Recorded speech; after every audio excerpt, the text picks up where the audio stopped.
Hello there and welcome back. In this video, we are continuing our journey from moving away from building for the desktop into the exciting terrain of building for the target microcontroller unit that you want to create the firmware for.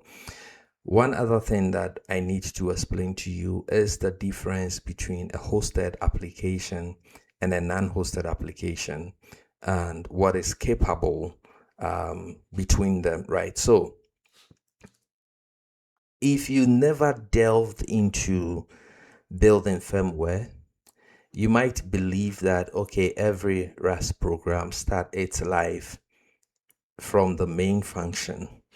And many developers actually have this misunderstanding. They think once a binary has been created, and maybe let's say they have an executable file, so they double click it or they initiate it to run from the terminal, what they believe is that immediately whatever is in their main function begins execution. But that is not the truth, even on hosted platforms. And when I say hosted, what I mean is it's a computer that has an operating system on it. So we say it is hosted because the operating system is hosting your application.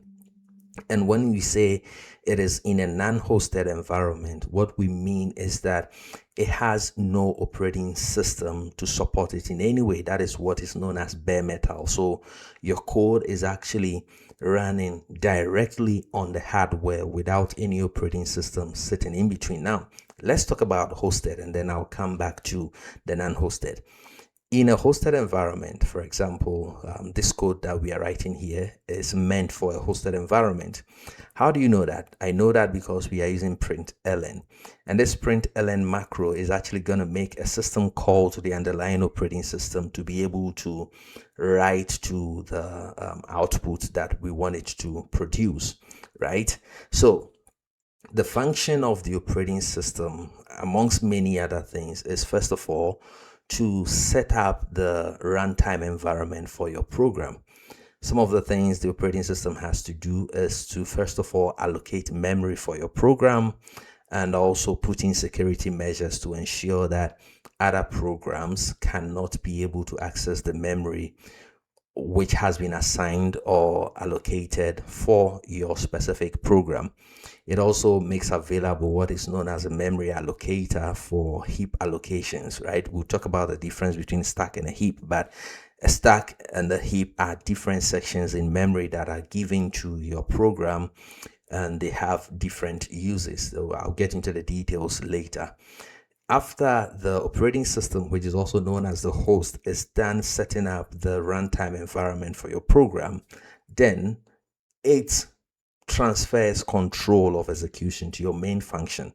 So don't make that mistake of thinking, okay, I double click or I execute my binary from the command prompt and immediately it kicks in to execute from main. That is far from what happens. There is what is known as the application startup path.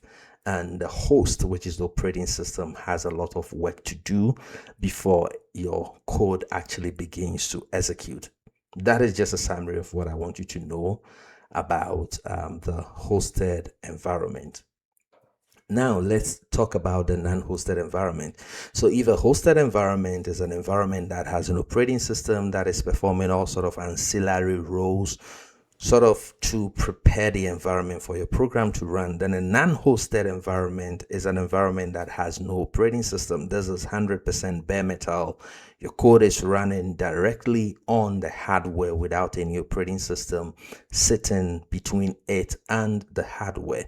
What it means is that all the goodies that an operating system makes available to hosted programs are not available in a non-hosted environment. So for example, this println macro and also the heap allocator is not available. So what it means is that any data structure in Rust that is allocated on the heap, I'm not assuming you don't know Rust. This is for people who already know Rust and are willing to learn how to build firmware for it. So think of a data type like the string, right? Not the str, not the ref there. I'm talking about a string, the heap allocated string. You cannot use that data type in an unhosted environment. Why? Because there is no memory allocator. There is no operating system to make that available. Yes, even though it's possible, there are some creates that we can include so that we have some memory allocated and all that. We are going to reserve that for later. And then we will stick to the data structures that are available in what is known as the core. Okay. So when you are building firmware, you use what is known as no STD, which means the compiler shouldn't include a standard library. The reason is there is no operating system. The standard library is a crate that depends on some offerings from the operating system. It depends on certain functions and capabilities that are only exposed by the operating system to function. And so if there is no operating system, then having the STD means your program cannot compile because there is no operating system to provide the ancillary services that the STD create needs. We also, like I said, we do not have memory allocator for heap allocation, so you have to stick to data types whose sizes are known at compile time. And from this moment onwards, remember that every firmware we're going to build is for a non-hosted environment. It is purely bare metal. There is no operating system sitting between. And what that means is that the way we go about preparing our application is entirely different from what we would do if we were building it for a hosted environment.